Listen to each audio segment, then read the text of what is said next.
Good morning, dear students. I hope you hear me well. Today our topic is the introduction to splanknology and functional anatomy of digestive tract. Here you can see the items for discussion. Later on, you will rewrite that to your copybooks. First of all, you need to understand what is splanknology. It's a field of science studying viscera, means the internal organs. So all the organs are divided into tubal and parenchymal ones. Tubal, these are all organs that are hollow inside, and parenchymal are dense or fleshy. All of them, they have similar structure.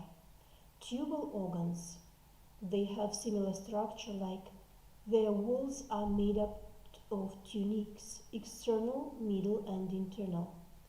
Even the dilated tubal organs or expanded, like stomach or urinary bladder, anyway they are tubal organs, so their structure is the same. The innermost tunic of the tubal organs is mostly called tunica mucosa or mucous tunic. The middle layer is mostly represented by smooth muscular lining or tunica muscularis in Latin, and the outer one is serous coating or tunic or adventitia. I should mention that those organs who are stretching much because they filled in with something like stomach or like urinary bladder, so if the organ is stretchable much, it should have some buffer lining between the mucous layer and the muscular layer, because their stretchability is to different extent. There should be some buffer in between, and this intermediate layer in between mucous and muscular is called tela submucosa or submucous layer. So you can remember that for exam, if the organ is stretchable much, it should have submucous layer for sure. Then we're coming up to the parenchymal organs, or dense or fleshy organs. They are divided into stroma and parenchyma, means in their structure we can see stroma. So what is stroma? It's a framework, solid, hard framework made up of vessels, ducts that are inside the organ, and that gives the shaping of this organ, because all vessels and ducts, they are divided according to the number of the lobes, segments, lobules, and therefore their number will be corresponding to the number of division of the parenchymal organ. The parenchyma is the histological tissue in between these vessels and ducts. So actually this is proper tissue of organ that is functionally unique and predisposes the function of this organ. On exam, you just have to remember this organ is tubal and parenchymus, and based on this scheme, you can easily remember the structure of the organ. I should remind you that according to the classification, there are three types of body systems. They are labor systems. To them belong locomotor, that is bones, joints and muscles. Vital systems, we devote to that digestive, respiratory, urinary and genital. And integrational systems, to them nervous, immune and endocrine systems belong. Why are they divided like that? Just because of their function. Like we had exact plan of description for bones and joints and muscles, the same plan of description we need to follow while describing the viscera or internal organs. This plan is necessary just to have a logic sequence of what we are saying and for narrating the pictures that we can see. So we can describe X-ray films or MRI or CT scan films without forgetting anything. So while describing, we have to mention the name of the organ in Latin and in Greek. Mostly the names of the diseases are originating from Greek roots. That's why we are learning Greek terms as well. Then you have to mention the functions of the organ. And there is not a single organ in the body that has the one function. All of them, they have several functions. The next, you should say the source of embryonic development. That is necessary to understand how the anomalies of development occur and which factors can cause them, and how they relate to each other. What is the connection between the development of different lesions? The next item is to mention topography. What is topography? That is the location in the body, and it includes holotopy, skeletotopy, and syntopy. Holotopy means you should say what cavity this organ is located in. You should know that the cavities are like cranial cavity or oral cavity, neck region, not cavity but region, then thoracic cavity, abdominal cavity, and pelvic area, pelvic cavity. The next thing you should mention is coverage by serous coating. Here I wrote by peritoneum, but that is related only for abdominal organs. We have serous coating for other organs also. And you should say the relation to the topographic body regions. I will describe later what does it mean. The next thing to be described in topography is skeletotopy. It means relation to the skeletal landmarks. Then syntopy, that is relation to the neighboring organs. Why do we need that? Skeletotopy and syntopy. When you see two patients, one is short and one is high or tall, their organs are on the different level related to your eyes, but related to their skeleton, they are on the same level.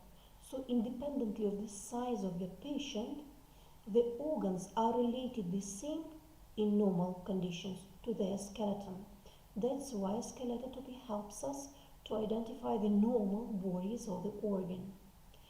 And why do we need syntopy or relation to the neighboring organs? The point is that in many diseases, the pains from the neighboring organs can simulate the lesion of the organ we are studying or we are examining.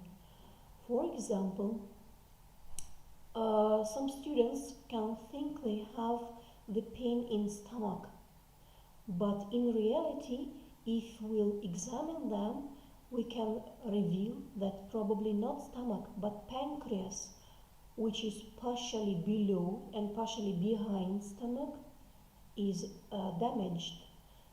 The exact diagnosis can help us to prescribe the proper treatment, and let's say the treatment for gastritis and for pancreatitis is quite opposite.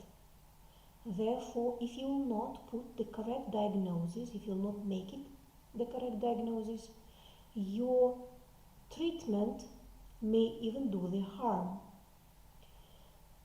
The other example about the necessity of syntopy learning, there is the so-called abdominal form of myocardial infarction. When the patient complains to severe pains in stomach, but in reality he has myocardial infarction or with severe lesion of heart structure. Therefore, syncope is necessary.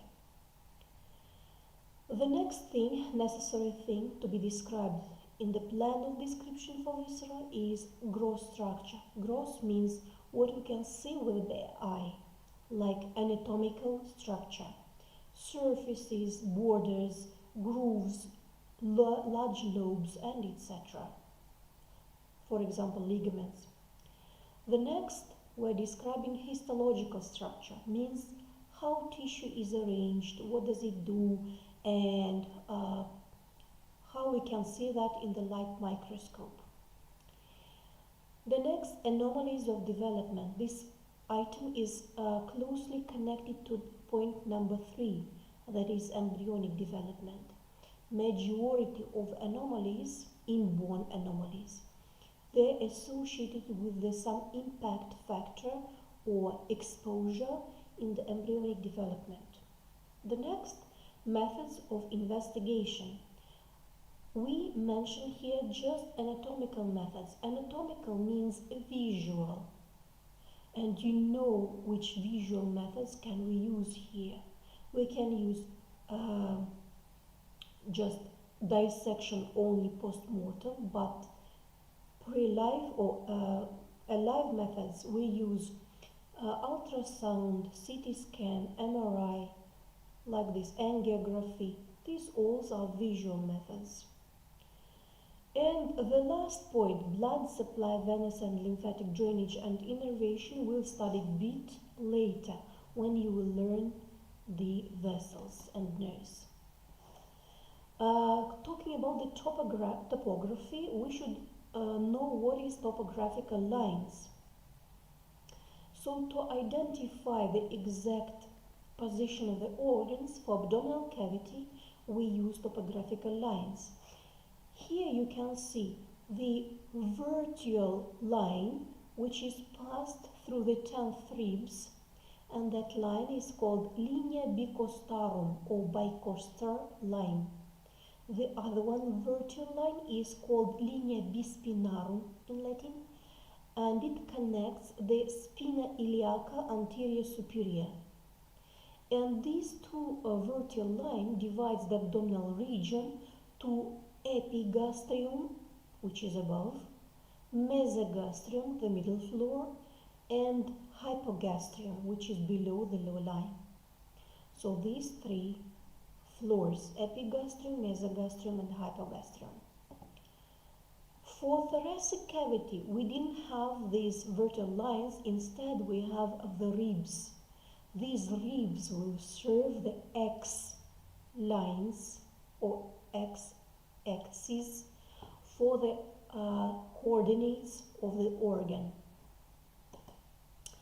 The vertical additional lines are necessary to give the exact location of the region. These vertical lines, they pass along the lateral borders of rectus abdominis muscles of the abdomen. And these vertical lines will divide each floor into 3 more regions, having 9 in total.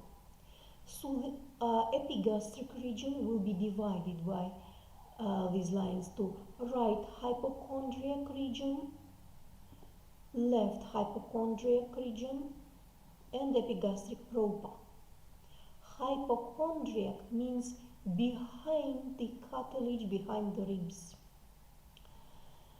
The next floor, mesogastrium, will be divided into right lumbar region, left lumbar region, sometimes they are called right and left abdominal regions. And what is in the middle is called umbilical region. The hypogastrium region is divided into right inguinal, left inguinal, and pubic region. In total, that will be composing the hypogastric region. Now, if we place the projection of organs to this area, you can identify easily where the borders should be thanks to these abdominopelvic regions. So here is the division of the abdominal area into regions, and you can just make photo and then rewrite to your copybooks. For the thoracic region, we do not need the horizontal lines. I said instead ribs are serving for that, but the vertical lines you know already from the first semester. They are anterior medial line, which is called linea mediana anterior. I will come back and show that. Anterior medial line, then sternal lines, parasternal lines, right and left, mid-clavicle lines, then three lines are passing through the axillary fossa. One anteriorly is called anterior axillary line, then medial axillary line and posterior axillary as well. And from the back, through the lower angle of scapula, there comes the scapular line. Then corresponding to the transverse processes, there will be paravertebral line and the posterior medial line as well. Now we are coming closer to digestive system. In Latin that sounds as systema digestorium, digestive system. And the functions of digestive system are as follows. First of all, providing the processed nutrients to the body tissues, because the tissues cannot consume the unprocessed things. The next, eliminating the undigested wastes, and that is also very important.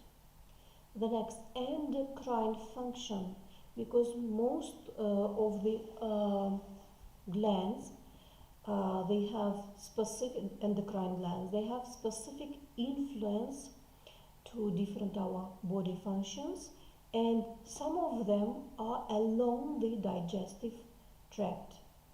The next, participation in maintenance of the blood pH. And the last one, participation in supporting of osmotic and oncotic pressure of the blood. These are major functions. Of course, many other small functions exist, and you will know that further while you will be studying the physiology, pathology, and etc. Now to embryonic development of the digestive system. During embryonic development in embryo, there forms the primary tube from the endoderm. Here it is seen better, primary tube from the endoderm, and it's closed from both ends, so it's blind-ended from both sides. Then from the both sides, both ends of the embryo, from the oral part and from the caudal part, there grows the oral and anal pouches towards this canal, and they are developing from ectoderm. So we can say that both endoderm and ectoderm participates in formation of the digestive tube. Oral pouch and anal pouch are growing towards this blind-ended tube to join with them and to form the entire alimentary tract, which will be open to oral side and to anal side. Then this tube will be divided into three parts: foregut, that is front portion, midgut, that is in the middle, and hindgut, which is at the end. Foregut on its ventral side gives rise to a small tube which will be developing to future respiratory system, and this small tube will be connecting the future respiratory system with the digestive canal. This tube should obliterate or fuse just before the birth. If it will not be fused, the newborn will have serious pathology. This will be called tracheoesophageal fistula, and that will cause suffocation of the newborn by the milk while breastfeeding. The midgut gives rise to large digestive glands like liver and pancreas, and also gallbladder will be developing from this side. The hindgut initially will be connected to the urogenital sinus and have the image of cloaca. This is primitive structure that is common pouch for urine and feces, but then it will be separated. If not, of course, the anomaly will be caused by that. So here I'm showing you the connection of embryonic development and anomalies of development. So, and here are the organs that develop from different portions of the digestive tube, and actually digestive system is divided into digestive tube and digestive glands. The sequence of the organs is the following. First of all, that's oral cavity, then pharynx, then esophagus, then stomach, small intestine, large intestine, and then anal canal. In turn, small intestine will be represented by duodenum, jejunum, and ileum. Large intestine will be represented by blind intestine called cecum, ascending colon, transverse colon, descending colon, and sigmoid colon.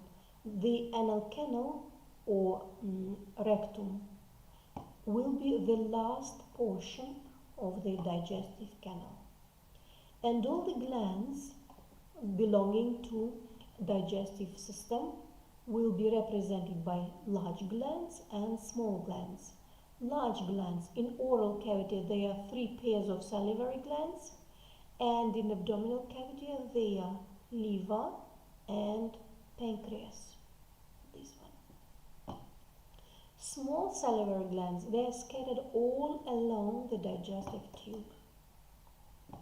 So here is the scheme what I have said about the division to the tube and to glands, and the representation of the glands, like division into large glands and small glands. Make photo of this slide and then you will write that to your copybooks. And we'll start from the upper portion of the digestive system, like oral cavity. Oral cavity starts from the entrance to it. In Latin, that is oral slit, is called rima oris. That is the oral slit, rima oris. Lips are surrounding this oral slit, and the upper lip and the lower lip are connected by labial commissures in the angle, having the groove that is called philtrum on the top, and that is having the small upper lip tubercle. Behind the lips there are the teeth. In between the lips and the cheeks from one side anteriorly, and teeth and gums posteriorly, this cavity is called vestibulum oris, or oral vestibule. So in general we can say that oral cavity is divided into oral vestibule and oral cavity proper. Oral vestibule is front to teeth, Oral cavity proper is behind the teeth.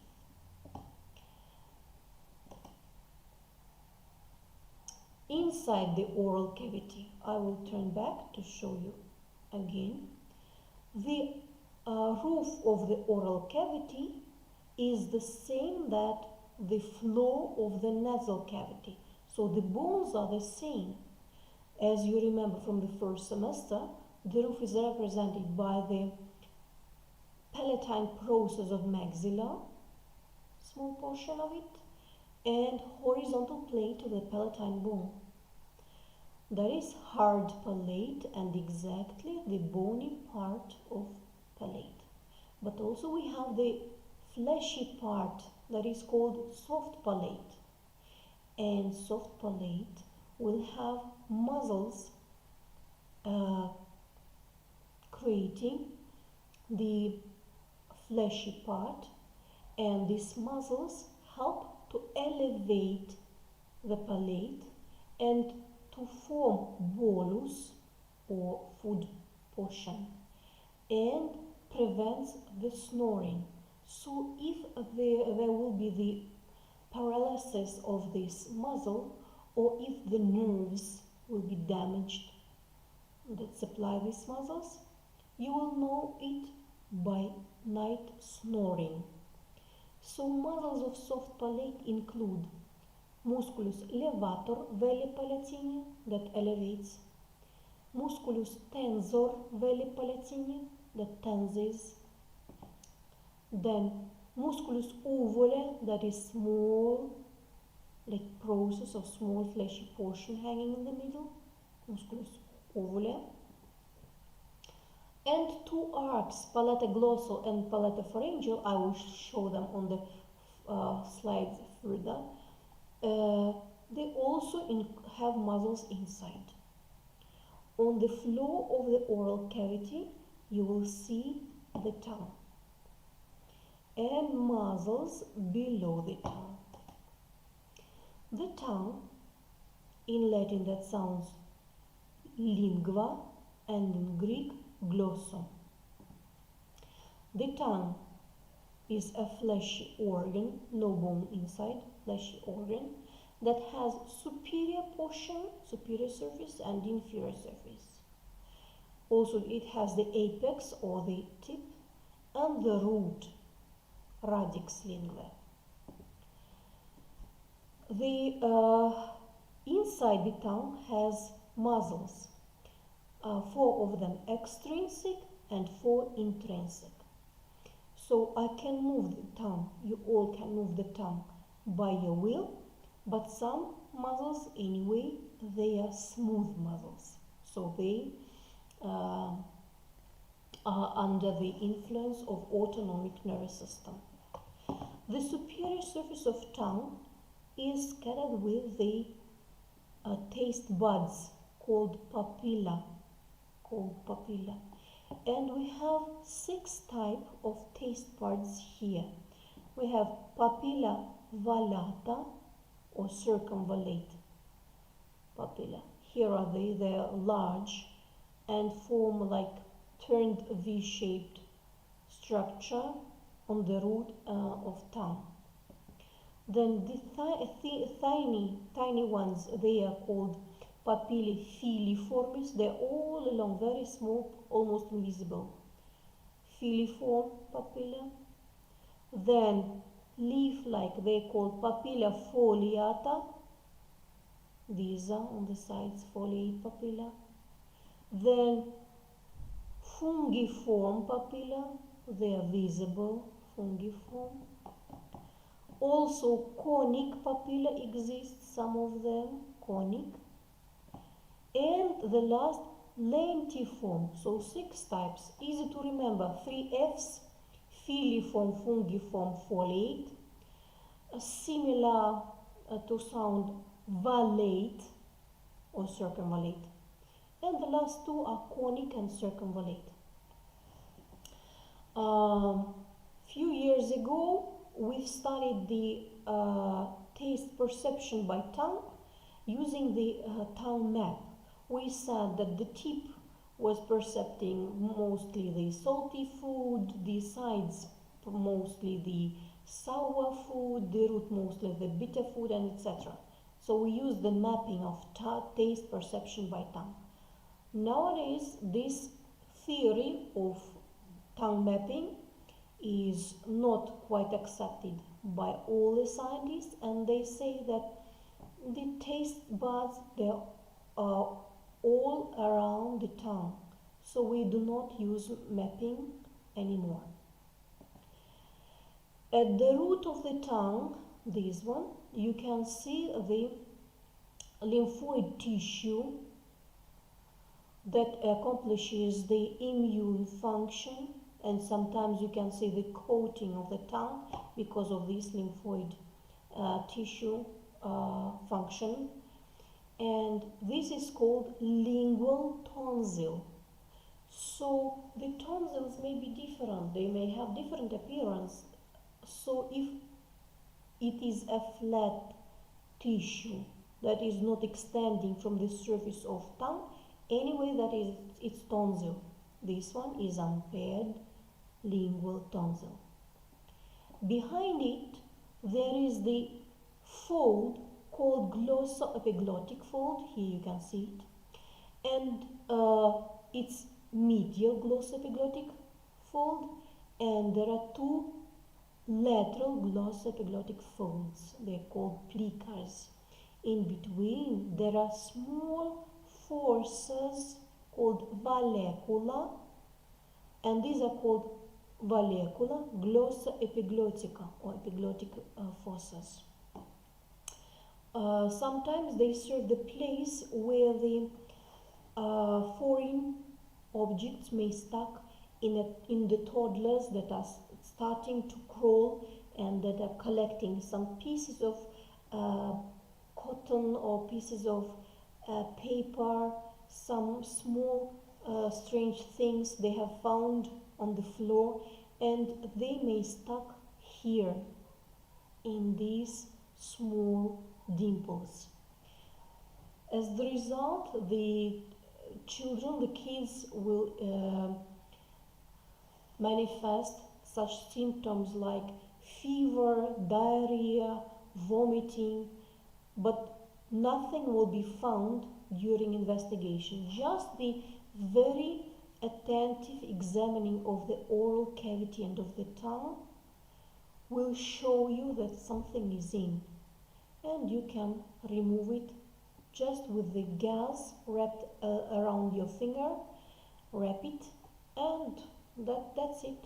That's all the treatment. The fever will drop down and the symptoms will disappear, and the kid will eat the food again and will be happy. Behind all that, you will see the epiglottis, which belongs already to the respiratory system, and this epiglottis, it acts during our swallowing of food. It acts as the door to close the entrance to larynx, because the continuation of the oral pharynx, that is oropharynx, continuation of to esophagus is behind. So why your mothers said to you not to talk when you are eating? Because not to have suffocation. So when you swallow, this epiglottis close the entrance to larynx, which is front, to let your food bolus move to esophagus, which is behind. This was anterior surface, or superior surface of the tongue. And this is the picture of the enlarged taste buds that I was talking about.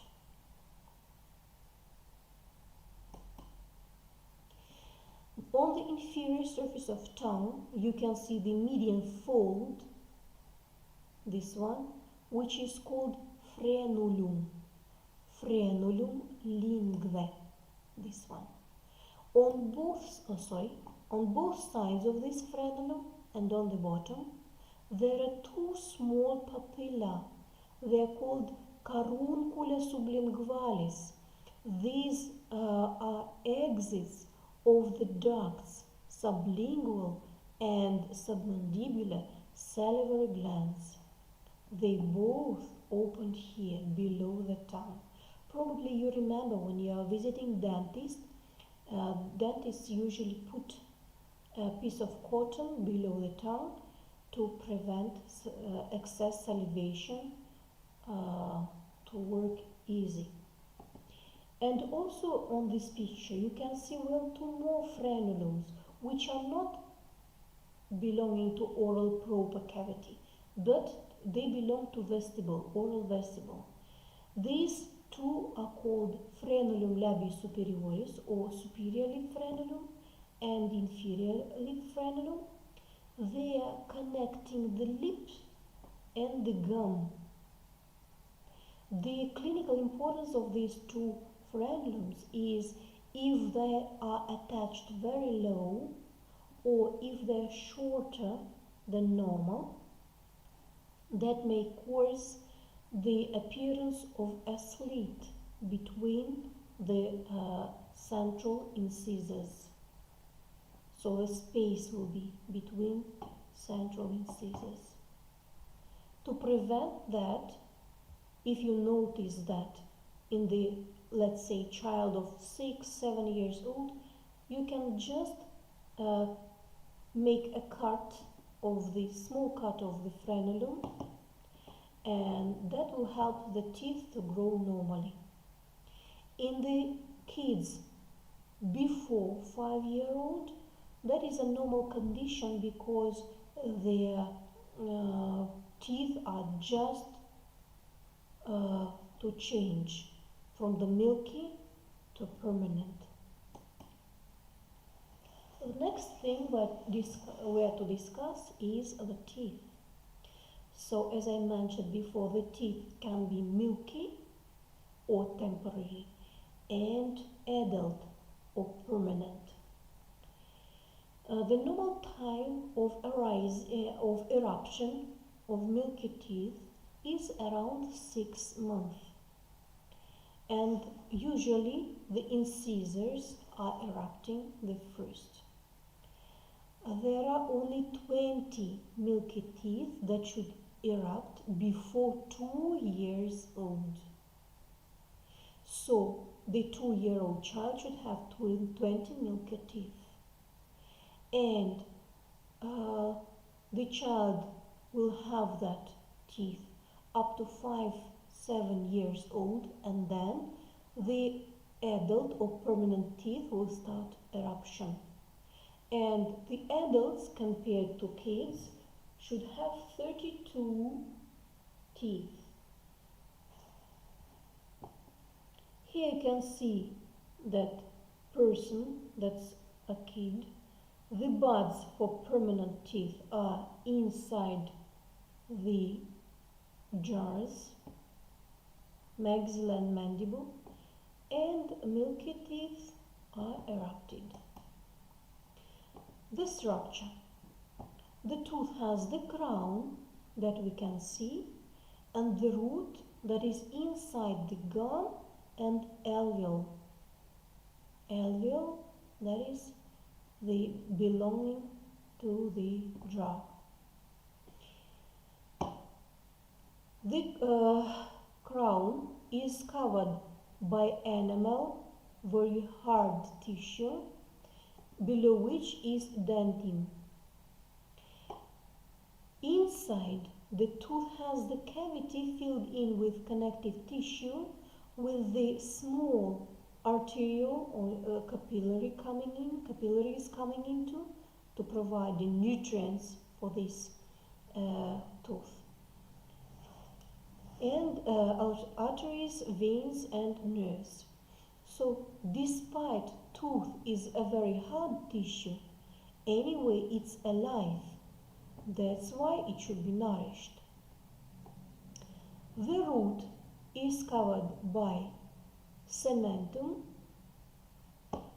around the pulp cavity, and dentine is also covering that pulp. The pulp has the continuation called the root canal, which ends with apical foramen and exits to bone. That serves the canal for the vessels. In between the crown and the root, there is the small portion called neck, and it's a boundary, it serves a boundary between root and crown.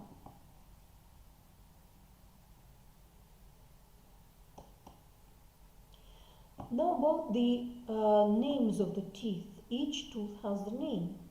The types of the names are like that. The cutting teeth are called incisors. The tearing teeth are called canine teeth.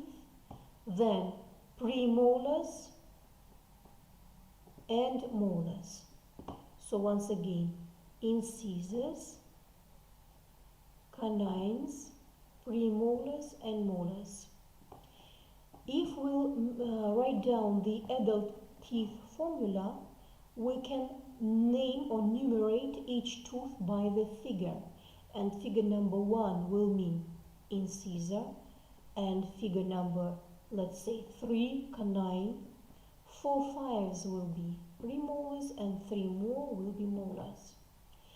Along with that, the clinical formula exists, where we use 2 digital type of enumerating each tooth. And this starts from the upper left quarter of jaws, then goes down to left portion of mandible teeth, then to right portion of mandible teeth, and then again returns back to left maxilla teeth. So clockwise numerating.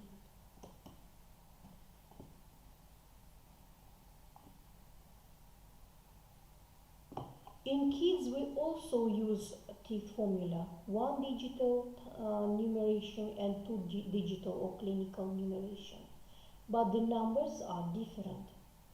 Firstly, that is associated with the fact that the kids lack premolars. There are no premolars. So the kids' teeth formula is, once again, the kids' formula is 2 1 0 2, which is 2 incisors, 1 canine, 0 premolars, and 3 molars, compared to adult formula where 2 1 2 3, 2 incisors, 1 canine, 2 premolars, and 3 molars.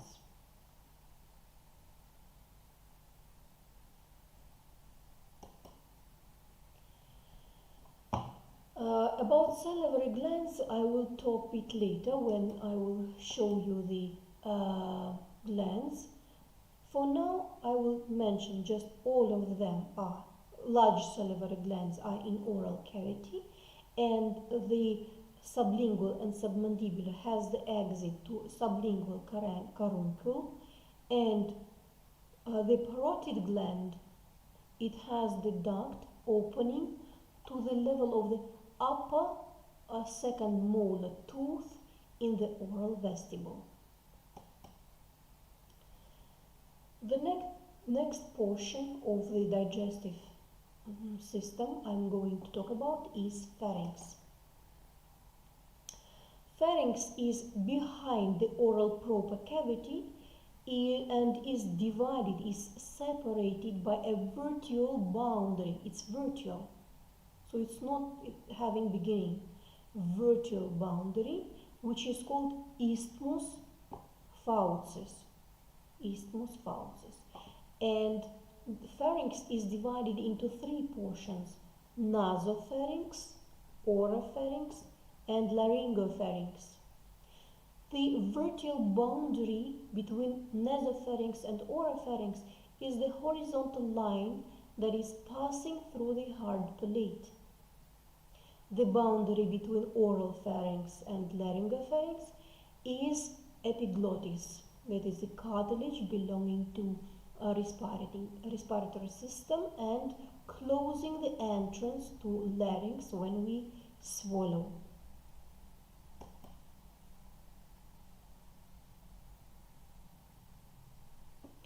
These are the parts of pharynx seen better. And nasopharynx, its peculiarity is that it's connected to the nasal cavity by means of choana. Choanas, these are exits from the nasal cavity to nasopharynx. Sometimes when you suffocate, when you are swimming, you can feel suffocation when the water can come from nose to nasopharynx. That's very unpleasant feeling, but that shows the connection of these structures. With the oral pharynx, with the oral cavity, oropharynx is communicating by means of isthmus faucis, or Fox isthmus. The lining of pharynx is the same with all tubal organs because it's a funnel-like dilated tube, so it should have mucosa, submucosa, muscular layer, and adventitia. So that's therefore the mucous layer. It's very interesting because in pharynx it has the ciliary epithelium, which is very sensitive and cause sneezing, coughing, suffocation sometimes. So it provides us reflexes to any unpleasant situations. Also, it's full of lymphoid tissue and lymphoid structures. Here in this picture, I will show you the location of the pharyngeal tonsil, herein, pharyngeal tonsil. That is the flat, it's not grapes-like, no, it's a flat tissue, lymphoid tissue, which is called pharyngeal tonsil. It accomplishes immune system. In case when it is enlarged and extends from the flat surface of the pharynx, it's called adenoids. And the kids who have adenoids, they can't breathe through their nose. Their mouth is always open. So this is one tonsil and it's unpaired. Then lingual tonsil, herein I showed you at the root of the tongue. And two more pairs of tonsils exist.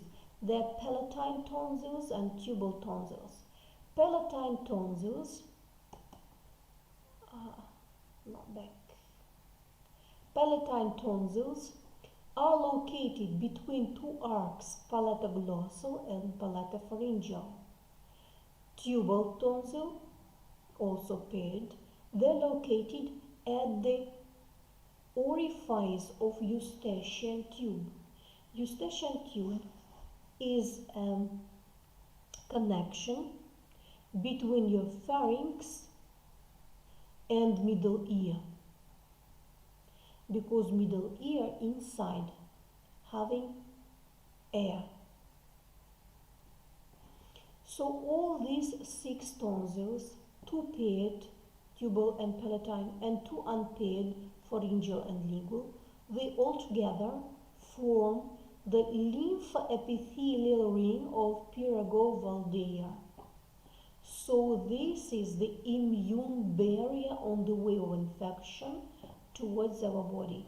If this immune barrier works well normally, means the infection will not get down. Instead, we'll have inflammation in this area, and there it will stop. It will not go further. The next layer, below the submucosal is muscular layer, and it's represented by muscles like dilators and constrictors. Dilators are stylopharyngeal and palatopharyngeal, and constrictors superior, medial, and inferior, three constrictors. Altogether, dilators and constrictors, they help us to form the peristaltic wave.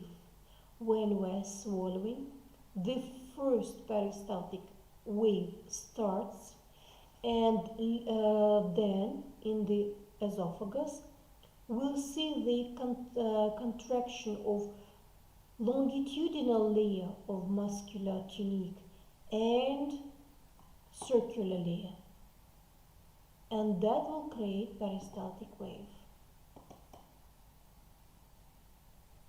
The next portion of digestive tract is esophagus.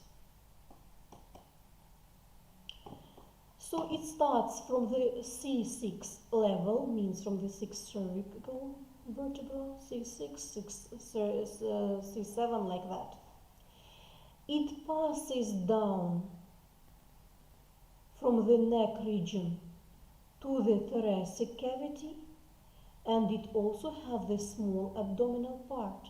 So for esophagus we can say there are three parts: cervical, thoracic, and abdominal. All along it has constrictions because some organs are neighboring esophagus and causing the appearance of these constrictions. So there are cervical constriction, then aortic, bronchial constriction, diaphragmatic constriction or phrenic constriction, and cardiac, because the initialmost part of the stomach is called cardia. The walls are the same like all tubal organs, so muscular layer, then first mucosal layer, then submucous, then muscular, and then adventitia. Here it's shown that when circular muscles constrict, then longitudinal muscles constrict, the peristaltic wave forces the bolus to move towards the stomach. Actually, the food is not absorbed in esophagus, and that is how the wall of esophagus seen in the light microscope. The next portion, stomach. In Latin that sounds ventriculus, in Greek gaster. And stomach has it's a tubal organ because it's hollow inside, but it has quite irregular shape. It has the dome-like structure called fornix or fundus. Then it has cardiac part herein. It has the body, this one, and it has pyloric part. Also, we distinguish the lesser curvature of stomach and greater curvature.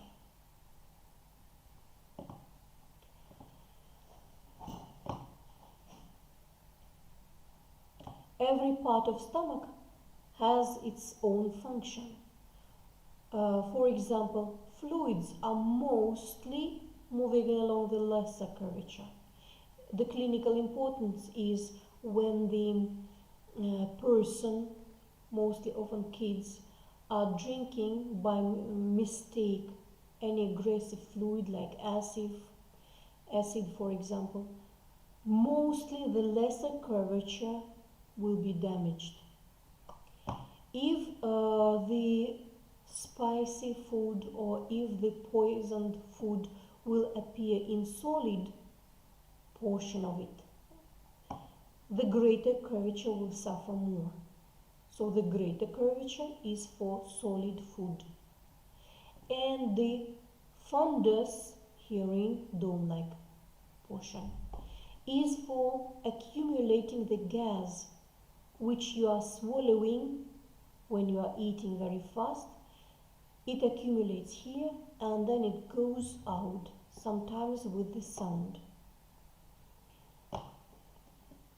The innermost layer in the stomach is again called mucosa. Below it we have submucosal layer or tela. And the muscular layer is represented by three coatings, by three strates.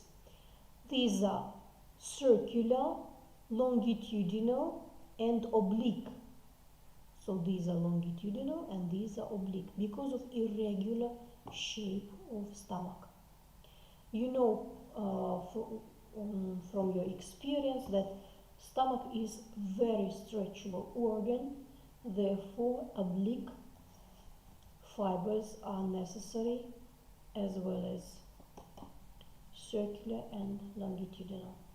So here is the natural sample of stomach. The internal relief or landscape of stomach looks like folding. So these folds also have villi, and the flat portions called squares. We call them area gastrici. So plica gastrici and area gastrici. And that is the groove along which the fluids usually move. The lowermost portion, that is called pyloric part, has antrum, pyloric canal and pyloric sphincter. The medium inside the stomach is acidic, aggressive acidic, to help to split the proteins. And the denaturation of the proteins causes easier consumption. Muscular layer, it's also the natural sample, and here it's represented well, the circular layer, the longitudinal, and herein oblique fibers. And again the picture, how does it look like?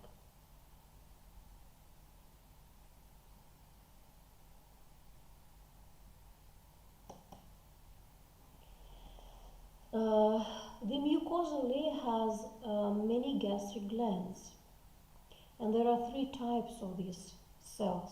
The parietal cells, they produce hydrochloric acid, and intrinsic factor, which is called Castle factor, preventing the anemia, specific type of anemia. Then chief cells, which produce pepsinogen, and endocrine cells or G cells. They produce several hormones like gastrin and stimulates parietal and chief cells.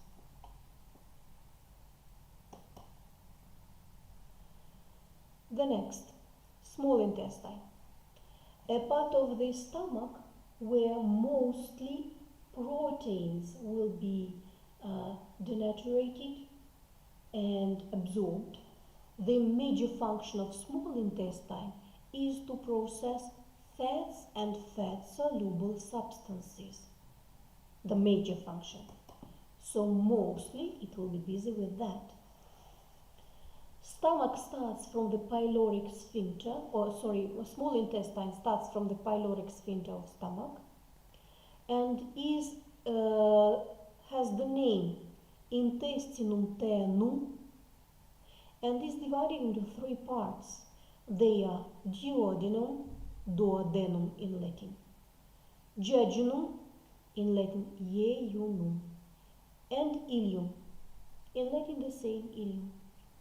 And these three parts, this is a natural sample, they all will be busy with the processing and absorption of fats and fat-soluble substances.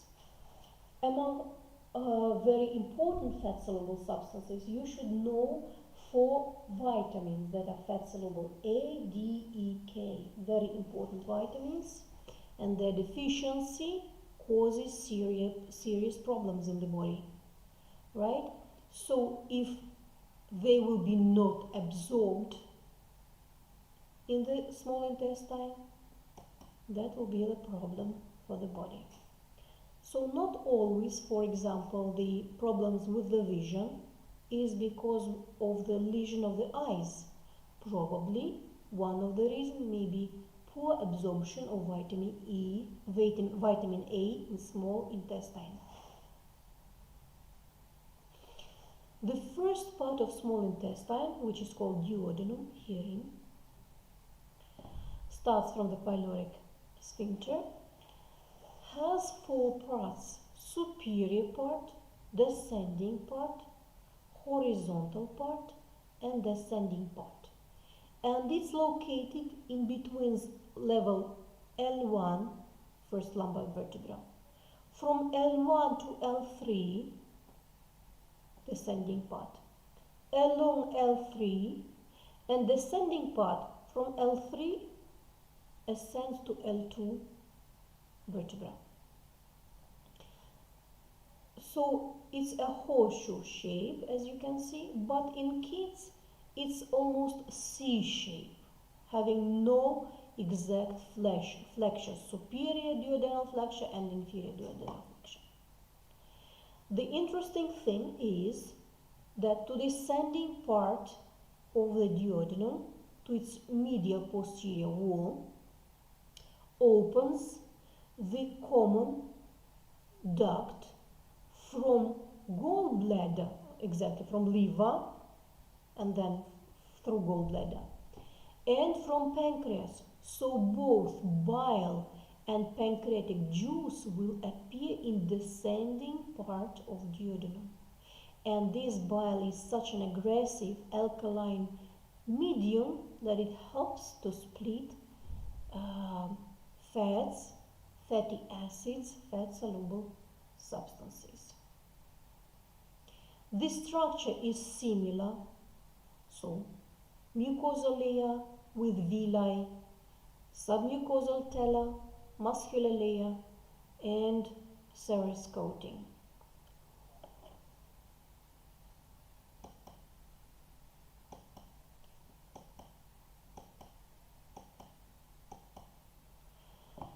And as you can see here, it's shown how it appears in the duodenum, these common fluids, alkaline fluids.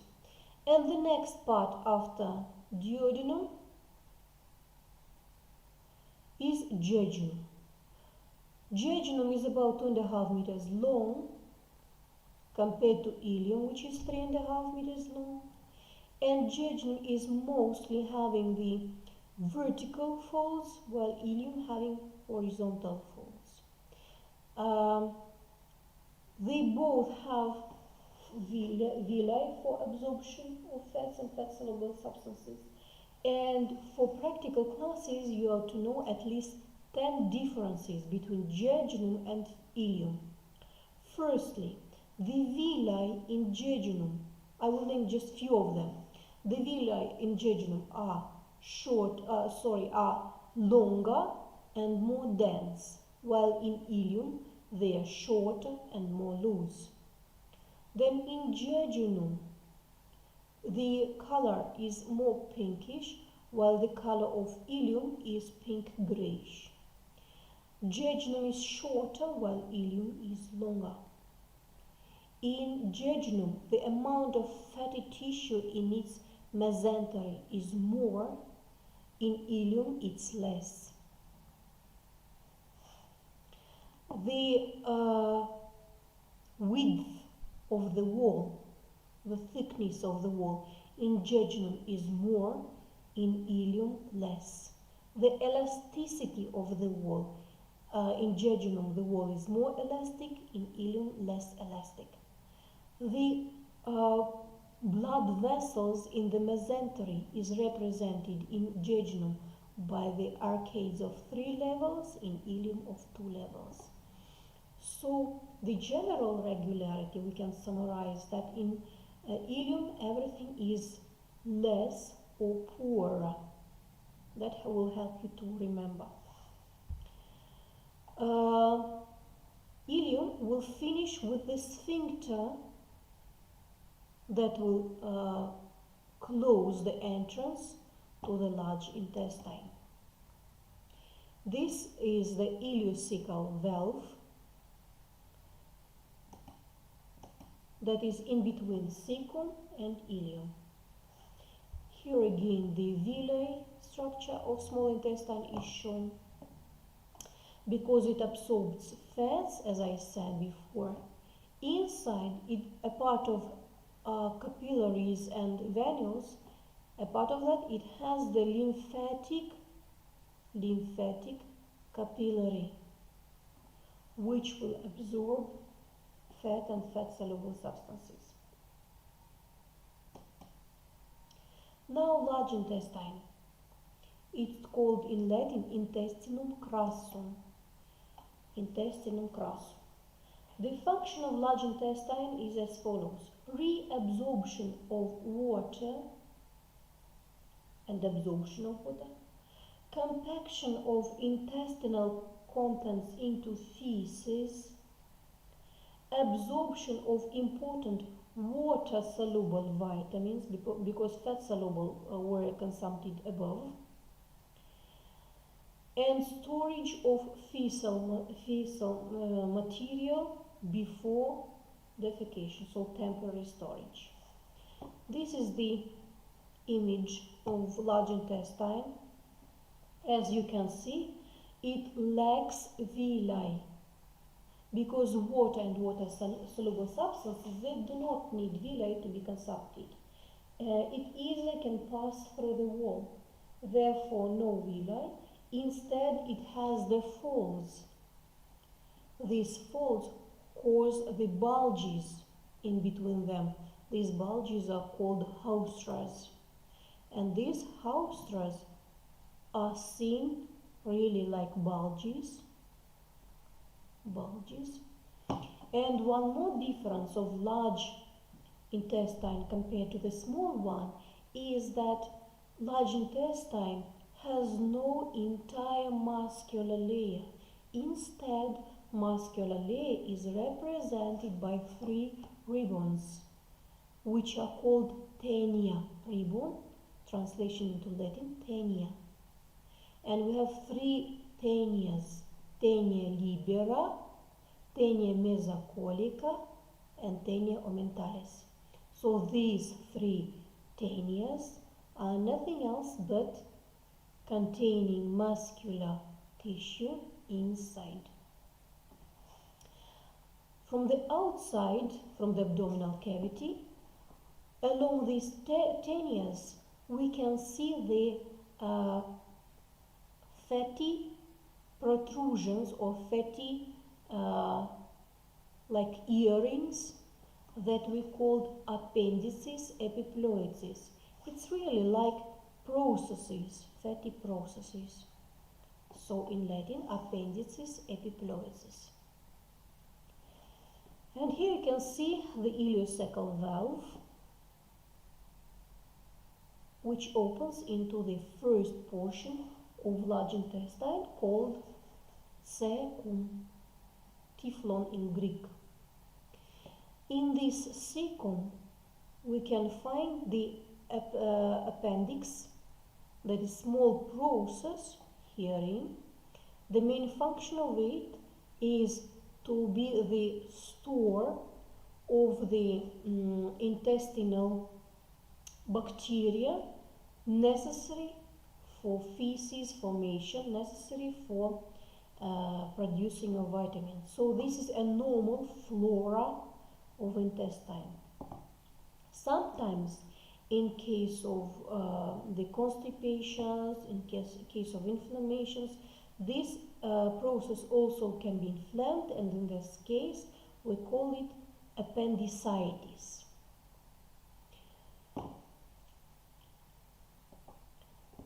Returning back to large intestine, the parts of it are cecum, translation of it is blind intestine, then ascending colon, transverse colon, descending, then sigmoid, resembling the Greek sigma letter, and then rectum. Here are the parts, you can make photo.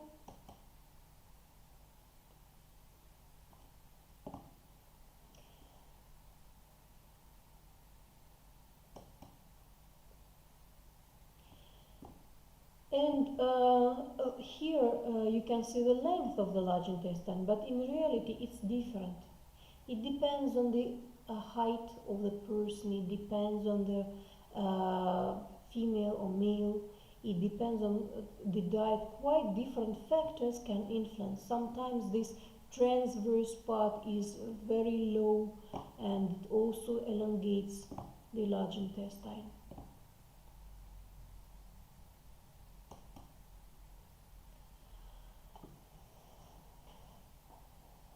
The anal canal has different structure compared to large intestine and to small intestine because it's the last portion where the feces is formed, water is reabsorbed, and it has peculiarities. You remember that anal canal or rectum, it develops from the anal pouch, so not from the entoderm but from the ectoderm. Therefore, if it will not rupture into the primary intestinal tube, then the anal atresia or blind end will be found in a newborn. So, anal canal finishes with this external anal sphincter hearing. Also, much above, there is internal anal sphincter. Internal is involuntary, while external is voluntary, when you can keep before you find the toilet. The internal structure of anal canal also folding and colons inside. Because it develops from the different source, the blood supply of the rectum is also different.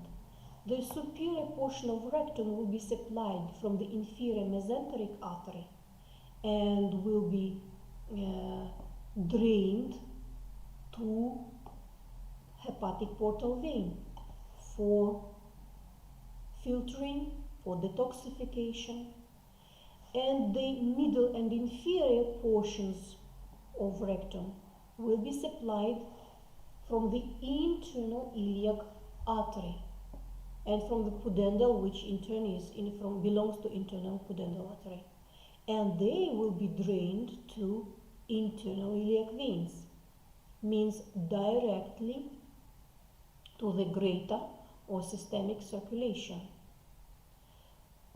This knowledge we can use in clinic. Firstly, when there is no venous access to urgent intravenous injection, we can use anal canal for suppositoria, for rectal administration of some medicines.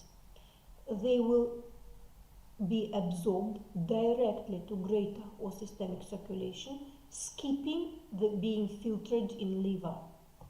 That also is used in newborns sometimes when the venous access is hard, or when there is no time but the newborn has seizures or cramps, or sometimes in adults when we do not want to overload the sick liver, for example in cirrhotic liver or liver with cirrhosis or hepatitis, when we do not want to load the liver. Now digestive glands. As I said before, digestive glands are different and if we'll take in general what glands exist, we can classify them into exocrine, endocrine, and mixed. What is the difference between these three? Endocrine means they produce substance directly into blood. So the substance these glands produce appear directly in blood. Exocrine means they have some collective duct which exits, which opens into the lumen of some tubal organ. And mixed means the glands that have both parts. And in digestive tracts, like these, are liver and pancreas. Digestive glands, in turn, they can be classified into large and small. Large, I said, 3 salivary glands, like parotid, submandibular, and sublingual. And also large glands are liver and pancreas, which are developing from the midgut. Small gut, they are divided into oral. They are small glands producing saliva, and they're labial, buccal, palatine, molar, lingual, and small glands in gut, pharyngeal, esophageal, gastric, intestinal. Now, according to structure, all glands can be classified into simple and compound. Simple are alveolar or tubular. These are alveolar glands, and these are tubular glands, just according to their shape. That's it. Alveolar are sac shape, tubular are just like small tubule. And these are their branching. Branched alveolar and branched tubular. And compound glands are branched, as you see before. Now, according to produced substance, glands are divided into mucosal, serous, hormonal, and mixed, depending on the substance they produce. I think nothing to explain, it's evident. Now, according to the type of secretion, so what is happening to the gland, how they excrete.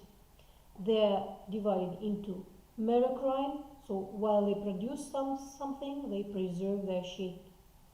Then epicrine, while they're producing something, they are destroyed partially. And holocrine, they are completely destroyed.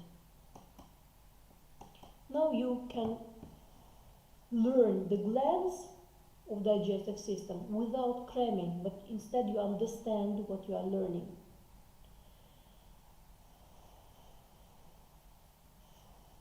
Acinus in gland means the small part which produces the substance. And its structure is acinar epithelium or myepithelial cell and basal membrane. And according to structure, they are divided into serous acini, mucous acini, and mixed acini. About the general outline, I said already, what are they doing and where are they scattered? Now we'll be talking in particular about large salivary glands. I said it includes parotid, submandibular, and sublingual. They are compound tubular acinar glands. So they are composed of acini and ducts. Parotid gland, it's located in the retromandibular fossa. Submandibular and sublingual, they are located in the oral floor, below the tongue. Parotid gland secretes 25% of saliva, but more it produces amylase and less mucose. It's compound alveolar in structure, and the ducts opens at the level of upper second molar tooth in the oral vestibule. And it's pure serous gland. In kids, the infection disease of parotid gland is called mumps. In adults who have no mumps, in majority, they can have tumor of parotid gland. This is how it looks like. Very serious condition. Submandibular and submandibular gland is a mixed. It's short intercalated duct and longer striated duct, and it secretes only 70% of saliva. All the remaining part is salivary amylase and more mucus. It's tubular alveolar duct, as you can see here, alveolar and small tubes. The opening is at the carunculus sublingualis on both sides of the frenulum linguae. Sublingual is opposite. It secretes only 5% of saliva, but mostly mucus. It's a mixed gland. The opening is at the same place with the submandibular, and there is the microscopic image of the sublingual gland. The next large gland is liver. The function of liver is the formation of bile non-stop 24 hours per day, formation of bile, accumulation of glycogen, antitoxic, means the main function of liver is, I would say, filtering and detoxification of blood. Detoxification from what we have eaten and what have been absorbed from the gut. In embryonic period, a liver also accomplishes hematopoietic function, so the blood cells are formed in the liver. That's why in embryonic period, liver occupies 2/3 of abdominal cavity, shifting all the neighboring organs to different sides. It shifts the neighboring kidney, right kidney, downwards. It shifts through diaphragm, through the right dome of diaphragm. It shifts all thoracic organs beat clockwise.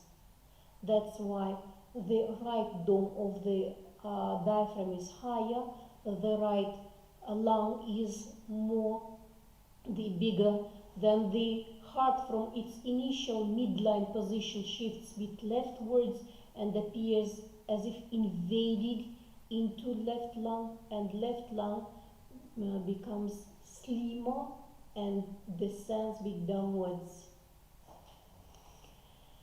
So that's because of liver. The next, immune function, then barrier function. Majority of poisonous and hazardous agents, they remain in liver. Also, accumulation of fat-soluble vitamins A, D, E, K, and vitamin similar biologically active substances. Endocrine function, and it also serves a depot of essential amino acids. These are only 9 functions. Of course, there are really more, because liver is called biochemical laboratory of the body. The skeletotopy of liver, it's located from the approx 4/5 intercostal and will not extend the 10th rib along the right mid-clavicle line. But then, moving towards the left side, the left lobe of the liver is on the middle of the distance between the xiphoid process and the navel. You can find that here at the level of approx L1. Then, this was skeletotopy. In kids, a liver can be even below the 10th rib, and you can write in case history +4 centimeters below the 10th rib along the right mid-clavicle line. It's okay for kids. After 5, that is considered a pathology. That's skeletotopy. Now, holotopy. Liver is located in the right abdominal region, in right hypochondriac, then epigastric proper regions, and even small portion may go even to left hypochondriac, but just in seldom times. Now, syntopy of liver. Liver is such a fleshy and such a soft tissue that all the neighboring organs leave the impressions or depressions on its surface. We call them impressio in Latin. So knowing the impressions, you can know the liver syntopy. You can know which organs are surrounding liver. And here I listed them all. And the names of impressions are impressio esophagealis, impressio gastrica, impressio colica, impressio duodenalis, impressio renalis. All of them are listed here.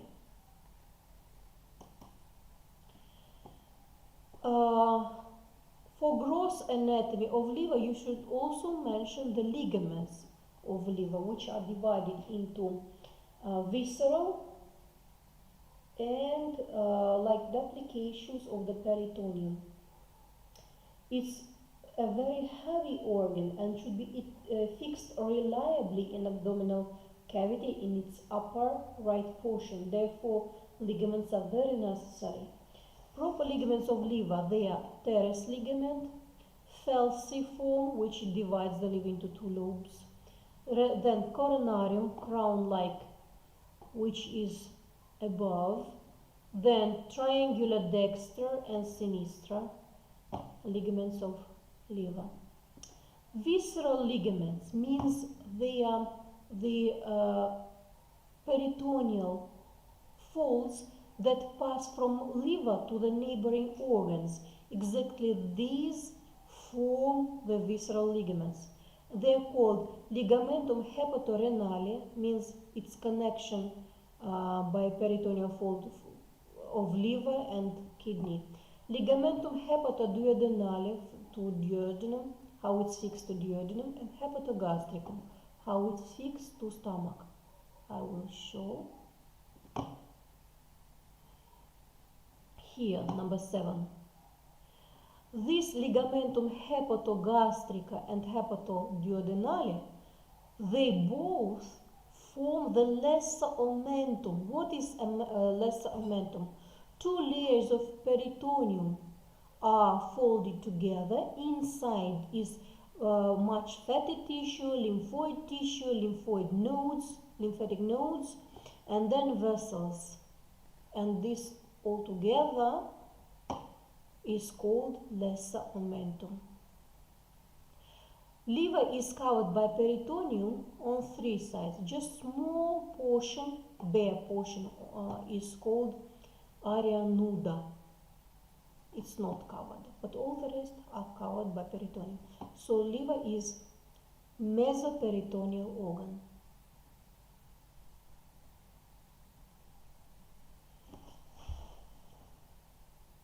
On the visceral surface of a liver, you can see the groove herein for gallbladder called fossa vesica-fala. Liver structure. So I said to you that the liver has 2 lobes, right and left. It's the posterior view to liver. This is right and this is left. And on the visceral surface, you can see 2 more lobes are added. So the right in turn is divided into 2 more. It separates 2 more. Quadrate and caudate liver, a lobe. So we can say that liver has 4 in general. Right, left, quadrate, caudate.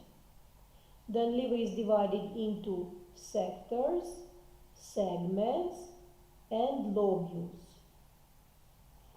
They are numbered They have names in Latin. You should know them for practical classes and for exams. As I said, the main function of liver is detoxification of what we have eaten. So everything that you have had from the stomach and up to the upper portion of rectum is absorbed to the branches of mesenteric and mesocolic veins, and they are collected into hepatic portal vein. Here it is, hepatic portal vein. So what vessel is bringing these substances to liver? Hepatic portal vein. And these all substances are to be detoxified there. But these are nutrients, and the oxygen is brought by hepatic artery, which is the branch of celiac trunk coming from the abdominal aorta. So two vessels are coming into liver, and what is exiting from liver? Purified nutrients inside the hepatic veins. Also, liver is producing bile. That's why the bile ducts, right and left, are also coming out of liver port. Everything that is coming inside liver is mixing up, processing inside the lobes, segments, and then lobules. And these are how hepatic lobules looks like. You can see the inside, in the angles they have the branches of hepatic portal vein bringing nutrients for detoxification, and hepatic artery bringing oxygen for this process and for liver needs. While coming to the center, they are processing the blood, and while the nutrients here are purified, they are collected into central vein, which is in the center of each hepatic lobule. Central vein. At the same time, production of bile is accomplished in the opposite direction, so from the center towards the periphery, and is collected into the smallest bile duct, which is called ductulus biliferi, located in the angle of each hepatic lobule. Here how it looks like. And actually, we distinguish three types of morphofunctional unit of liver. Classic lobule, hepatic lobule, is hexagonal shaped part of liver parenchyma, which is having central vein in the center and hepatic triads in angles. What is hepatic triad? This is part of hepatic, a branch of hepatic artery and branch of hepatic portal vein. The next, portal lobule. If we'll connect the central veins, we'll have the triangular part of liver parenchyma with the triads in the center and central veins in angle. And liver acinus is in between the central veins with the triads in the dual angles. So all of them, all these three, are responsible for different functions. Classic lobule is purification of blood. Portal lobule is the production of bile, and acinus is all together. So three morphofunctional units of liver should be named by you on exam. These are the image of hepatocytes. Now gallbladder. After liver produce bile, it will be connected by smallest ducts at the angles of hepatocytes called ductuli biliferi They will be joined to form ductus interlobularis, then ductus intersegmentalis, and then ductus hepaticus dexter and sinister from two great lobes of liver. They will be joining to form ductus hepaticus communis, common hepatic duct, and for temporary storage it will go through cystic duct to gallbladder located in fossa vesica-phellia. Vesica-phellia is a Greek name for gallbladder. Here will be temporary storage, and when we eat something and need bile for splitting of fat and fat-soluble substances in the descending portion of duodenum, here it is, it will go out then by reflex to ductus choledocus and come into the ampulla choledochopancreatica. So it's joined from choledocus and pancreatic gland. Here how it looks like. The less we eat, the less bile comes out from its place of temporary storage from gallbladder to duodenum. And in this case, the bile will be very aggressive, very alkaline, very concentrated, dark green color. If we eat by small portions, it will be less concentrated, it will be light yellowish. So this is how bile collection is accomplished. From the smallest ones and then to greater and greater, and will come out to the right and left ducts. And here how we can see the radiography of biliary ducts. It's very interesting because sometimes we can see even gallbladder stones inside. On the way there are several sphincters.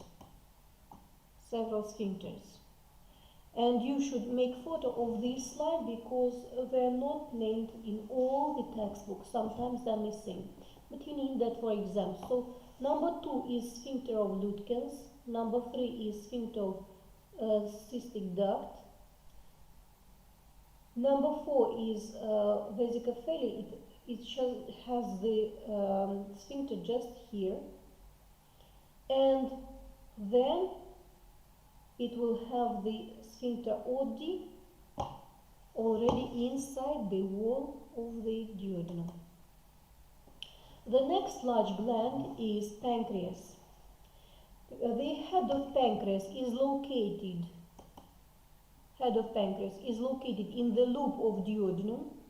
The body of the pancreas is located behind the stomach, and the tail of pancreas is just getting in contact or touching the spleen. It's a large mixed gland which has endocrine gland and exocrine part and endocrine part, and its main duct divides into two. Main duct goes out to the papilla major of duodenum. Accessory duct goes upwards to papilla minor of duodenum. So here how it looks like exocrine and endocrine parts of pancreas. Exocrine portion of pancreas is responsible for production of pancreatic juice, which is joining with the bile in the ampulla choledochopancreatica and exit to the duodenum. Endocrine portion is represented by Langerhans islets and has PP cells, D cells, B cells, and A cells. Sometimes they are called by Greek letters, so alpha, beta, delta, and PP.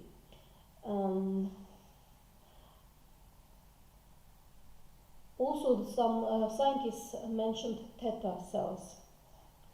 So, alpha cells are responsible for production of glucagon, Beta cells are responsible for production of insulin. Delta cells are responsible for production of somatostatin, and PP cells produce vasoactive intestinal polypeptide. Now, anomalies, I will just say it in brief because we have not too much time to study. Moreover, during your second year, we'll pay more attention to anomalies formation. So it's just plan how anomalies are classified and how they are called. Because of the different structure, they may be quite different, and you will saw them later. Here I will want to show you the different lesions or deviations from food consumption, from the functioning of the digestive tract. So these are obese person, and anorexic person. And hypertrophy is the deficiency of body weight because of poor digestion. And the last thing which I have to mention today is peritoneum. Peritoneum is a serous coating inside the abdominal cavity. Actually, we have three serous coatings in thoracic cavity. They are pleuras for lungs and one isolated for pericardium. In abdominal cavity, the serous coating is called peritoneum, and actually it's a semi-transparent sac enveloping the organs, and all that is a visceral layer of peritoneum. And parietal layer of peritoneum is just adjacent or close to internal abdominal wall.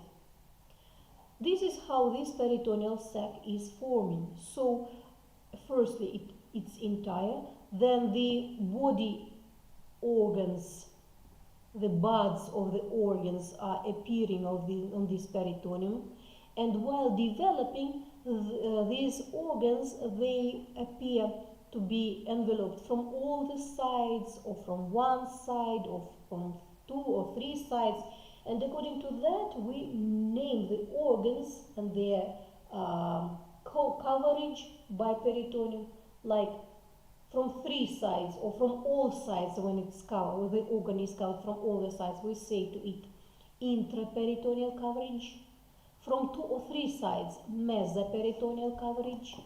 From one side, extraperitoneal coverage. But some organs are appearing behind, they appear behind the peritoneal sac, and we name them retroperitoneal. The examples of retroperitoneal organs are like aorta, kidneys, urethra, thoracic duct.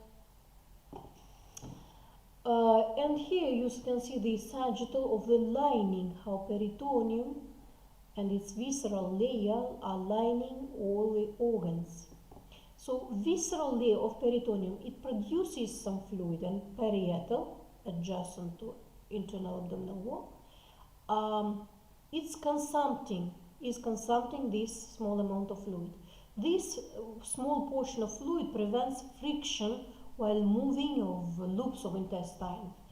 And if we have the inflammation and we have excess of peritoneal fluid, this will call pathology called ascites.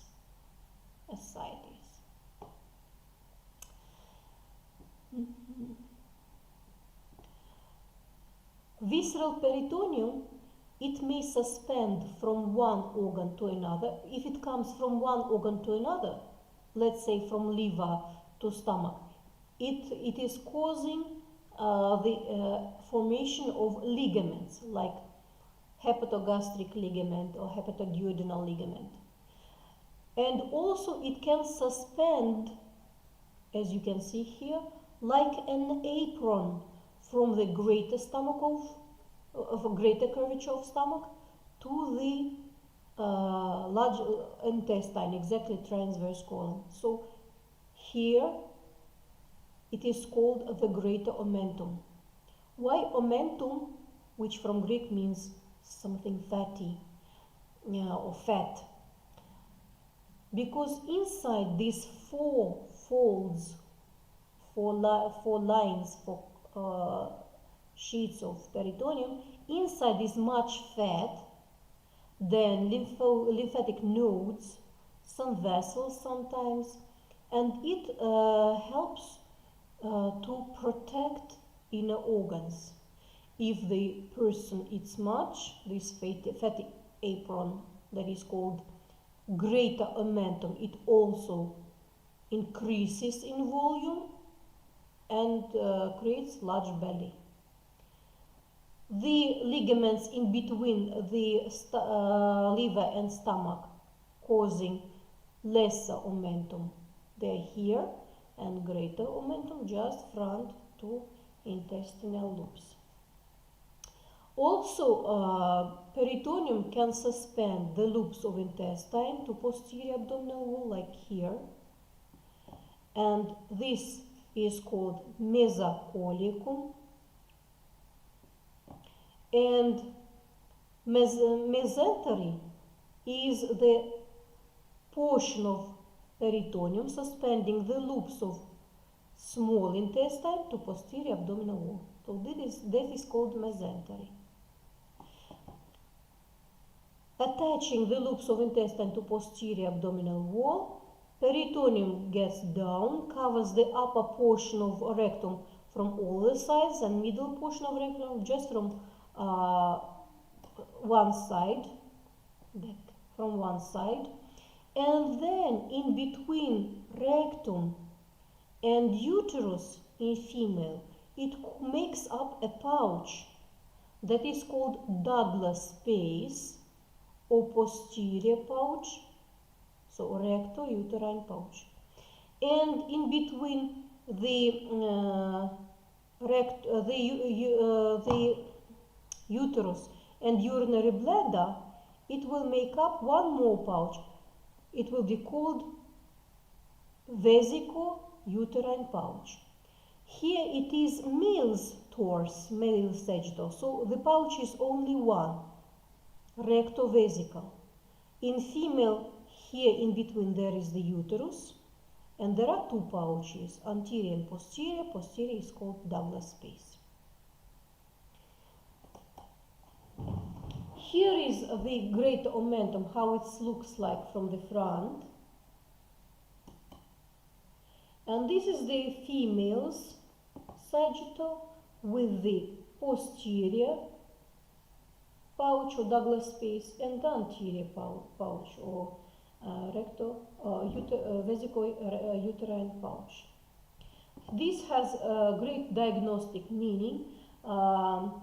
If the surgeon is suspecting blood in abdominal cavity, it can make through vagina the puncture to the peritoneal cavity appear in the posterior Douglas space, and the pulling of the syringe will show is there any foreign fluid in the peritoneal cavity or not.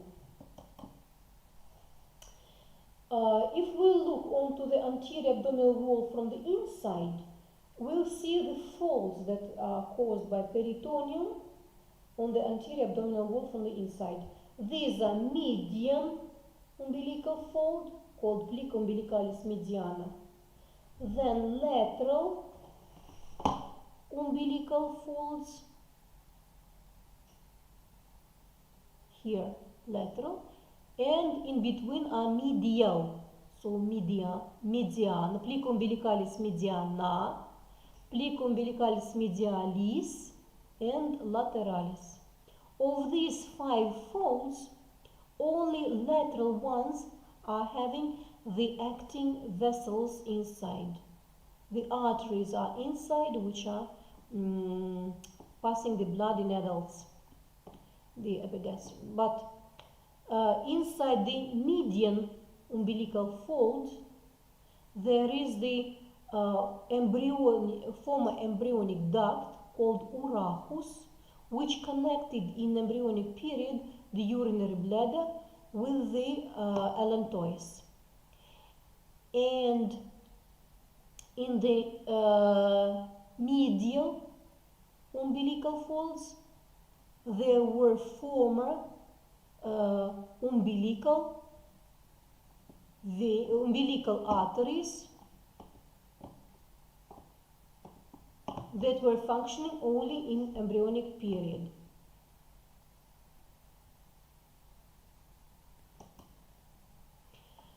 I said you already that peritoneum is suspending the horizontal portion of large intestine that is called transverse colon. Here is the cut mesocolon. And also it suspends in oblique way, in oblique mode, the loops of small intestine, and it's called mesentery. So this is the cut oblique root of mesentery. As you can see here, it forms two pouches, the right mesenteric pouch and the left mesenteric pouch. It's helpful for surgeons to understand where they should make a revision of the perforated ulcers or perforated intestinal walls. And also, despite a part of these sinuses, there are the connections and pits between these folds of peritoneum. They are called bursas, they are called recesses, they are called folds. And if we will be talking about bursas, behind stomach there is the so-called omental bursa, because it is behind less omentum and behind stomach. Only small foramen, which is called foramen epiploicum herein, leads to omental bursa. Why it is necessary to know? Because if there is a perforated ulcer of posterior wall of stomach, you will not see it on the anterior surface. No, instead you should check if the posterior, this bursa or bursa omentalis, is free of the stomach content. Through this epiploic foramen, the omental bursa is connected to the hepatic bursa. It's also like a sort of space corresponding to the right lobe of liver.